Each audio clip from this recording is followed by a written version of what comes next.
ಪಟ್ಟಣ ಪಂಚಾಯಿತಿಗೆ ಬೀಗ ಹಾಕಿ ಗ್ರಾಮಸ್ಥರು ಪ್ರತಿಭಟನೆ ನಡೆಸಿರುವ ಘಟನೆ ಗದಗ ಜಿಲ್ಲೆ ರೋಣ ತಾಲೂಕು ಬೆಳವಣಿಗೆ ಗ್ರಾಮದಲ್ಲಿ ನಡೆದಿದೆ. ಅನೇಕ ಯೋಜನೆಗಳಿದ್ದರೂ ಸಾರ್ವಜನಿಕರಿಗೆ ಸರಿಯಾಗಿ ಸ್ಪಂದನೆ ಮಾಡುತ್ತಿಲ್ಲವೆಂದು ಗ್ರಾಮಸ್ಥರು ಆಕ್ರೋಶ ವ್ಯಕ್ತಪಡಿಸಿದರು. ಈ ಸಂದರ್ಭದಲ್ಲಿ ಭೀಮ್ ಆರ್ಮಿ ತಾಲೂಕು ಸಂಚಾಲಕ ಮತ್ತು ನಂದಿ ಮಾತನಾಡಿ, ಮಹಾತ್ಮ ಗಾಂಧಿ ರಾಷ್ಟ್ರೀಯ ಉದ್ಯೋಗ ಖಾತ್ರಿ ಯೋಜನೆ ಅಡಿ ಸಾಕಷ್ಟು ಕಾಮಗಾರಿಗಳು ನಿರ್ವಹಿಸಿದ್ದು, ಬರೋ ಬಿಲ್ಗಳನ್ನು ತಡೆ ಹಿಡಿದು ನಮ್ಮನ್ನು ಸತಾಯಿಸುತ್ತಿದ್ದು, ಇದರಿಂದ ಸಾಕಷ್ಟು ಗುತ್ತಿಗೆದಾರರಿಗೆ ಸಮಸ್ಯೆ ಆಗುವಂತೆ ಮಾಡುತ್ತಿದ್ದಾರೆ. ಈ ರೀತಿ ಮಾಡುವುದು ಅಧಿಕಾರಿಗಳ ಕೆಲಸವಾಗಬಾರದು. ಆದಷ್ಟು ಬೇಗ ಮೇಲಿನ ಎಲ್ಲ ಸಮಸ್ಯೆಗಳನ್ನು ಬಗೆಹರಿಸಬೇಕು ಎಂದು ಒತ್ತಾಯಿಸಿದರು.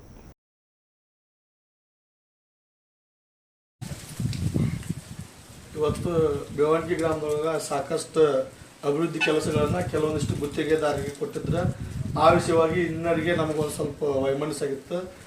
ಸರ್ಕಾರದ ರೂಲ್ಸ್ ಪ್ರಕಾರ ಏನೋ ಎಡವಟ್ಟಾಗಿತ್ತು. ಈಗ ಅಧಿಕಾರಿಗಳು ಬಂದು ಆ ಸಮಸ್ಯೆಯನ್ನು ಬಗೆಹರಿಸ್ಯಾರ. ಮುಂದಿನ ದಿನಮಾನದೊಳಗೆ ಪೇಸ್ಲಾಕ್ ಬಂದ್ರೆ ಪೇಸ್ಲಾಕ್ ಒಳಗೆ ನಾವು ಕೆಲಸ ಮಾಡ್ಕೊತೀವಿ. ಅದು ಬರ್ದೇ ಹೋದ್ರೆ ಮೊದ್ಲಾಕ್ ಹೆಂಗಿತ್ತು ಹಂಗ ಕೆಲಸ ಮಾಡೋಕ್ಕೆ ನಮ್ಗೆ ಅನುಕೂಲ ಮಾಡಿಕೊಟ್ಟಿದ್ದಕ್ಕೆ ಎಲ್ಲರಿಗೂ ಧನ್ಯವಾದ ಸಲ್ಲಿಸಿ ಈ ಹೋರಾಟವನ್ನು ಮುಗಿಸ್ತೇವೆ.